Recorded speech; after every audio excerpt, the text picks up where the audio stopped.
কালকে যে দুর্ঘটনাটা ঘটেছে আমরা সবাই দেখেছি এবং সত্যি কথা বলতে আমাদের সবার কাছে অনেক বেশি খারাপ লেগেছে। আমরা যখন বাংলাদেশ টিম ছিলাম প্রত্যেকটা প্লেয়ারই মনটা অনেক খারাপ ছিল, বিশেষ করে কালকের দিনটা, এবং স্টিল নাও সবারই অনেক খারাপ লাগছে এর জন্য যে আমাদের সবারই সন্তান আছে, মা বাবা আছে, ভাই আছে, এবং যেভাবে অ্যাক্সিডেন্টটা হয়েছে, দুর্ঘটনাটা হয়েছে, এটা আসলে আমার কাছে মনে হয় এটা একটা অনেক বড় ধরনের একটা দুর্ঘটনা বাংলাদেশের।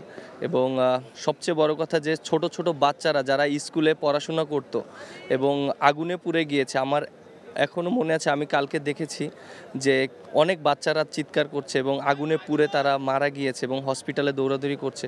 আসলে এই দৃশ্য দেখার মতন নয়। এবং সত্যি কথা বলতে আমার ব্যক্তিগত আমার কালকে থেকে এখন পর্যন্ত স্টিল মনটা অনেক খারাপ এই ঘটনার পর থেকে। এবং আমাদের হাতে তো কোনো কিছু করার নেই, আমাদের শুধু দোয়া করতে হবে। আমরা সবাই দোয়া করছি, যার যার জায়গা থেকে বাংলাদেশের প্রত্যেকটা মানুষ তাদেরকে সাহায্য করবেন এবং তাদের পাশে দাঁড়াবেন এবং তাদের জন্য দোয়া করবেন। যারা মারা গিয়েছেন তাদের জন্য অবশ্যই বেশি বেশি দোয়া করতে হবে এবং যারা অসুস্থ আছে তাদের জন্য। সো অবশ্যই আশা করি এই দুর্ঘটনা থেকে খুব তাড়াতাড়ি যারা অসুস্থ আছে রিকভারি করবে।